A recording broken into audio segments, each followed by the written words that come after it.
Civics is not just memorizing the branches of government or studying just enough to pass the U.S. Constitution test to meet your graduation requirements. It's really about learning how power works and how rights are protected and how decisions are made and what responsibilities come with living in a republic. I'm Matt Hasquin, a high school history, government, and civics teacher at a small rural public school in south central Illinois, and while I'm on summer break here, I have this teaching itch I need to scratch. So one of the first things I want to do in a series of civics videos is talk about questions that I think are important in civics, and these are like civics questions that are just worth asking.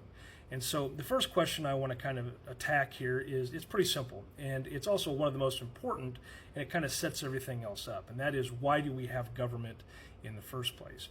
And at its most basic level, government exists because people have to live together. Now, I'm more of an introvert. I could really do without living with people, but that's just not the way that it works. And any time you have human beings that share space and resources and laws and roads and schools and safety concerns, property, borders, public responsibilities, they have to make decisions. And those decisions often raise some pretty difficult questions, like who gets to make the rules? How are those rules enforced? What happens when people disagree? Who protects individual rights? Who provides public order? And who is responsible for the common good? Now, without some form of government, those questions just don't disappear. They just get answered by whoever has the most power. And that's one of the oldest arguments for government, is that it creates a system where power is supposed to be organized and limited and accountable. Now, I'm not just born yesterday. I'm not some kind of Pollyanna. Government is not perfect. It can be inefficient. I live in Illinois. I mean, it can overreach. It can fail. And it can be abused by people who hold power. But the absence of government does not mean the absence of power. It often means that without rules, without accountability, and without protection for the people who do not already have influence, wealth, or force on their side. And that's why the Declaration of Independence says that governments are created to secure rights and that they get their just powers from the consent of the governed. That idea, consent of the governed, really matters. In the American system, government is not supposed to exist above the people. It's supposed to exist because of the people, through the people, and for the people. Now, that does not mean citizens will always agree. In fact, disagreement is actually built into the system.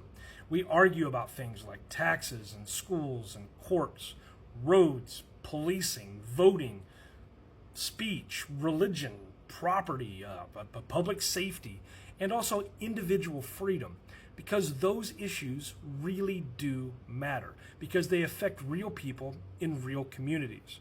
And so the goal of civics is not to pretend those disagreements are easy.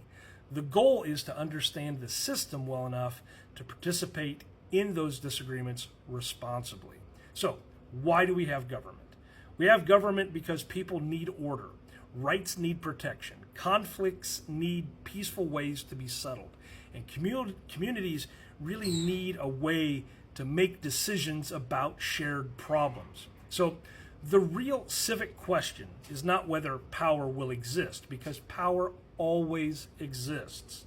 The real question is whether the power will be organized by law, whether it'll be limited by rights, checked by institutions, and then answerable to the people. And that's why government exists in the first place. And that's really a civics question that's worth asking. So if you hung around this long, thanks. I appreciate you making it to this far in the video. If you're looking for this to answer a question on an assignment or something like, hey, this was too long, didn't watch. Well, here's that too long, didn't watch answer to the question, why do we have government in the first place? Really, it can be summarized as, government exists because people have to live together, they have to make decisions, settle conflicts, protect rights, and organize power. The real question is not whether power will exist. The question is whether that power will be limited, accountable, and answerable to the people. Thanks for hanging around.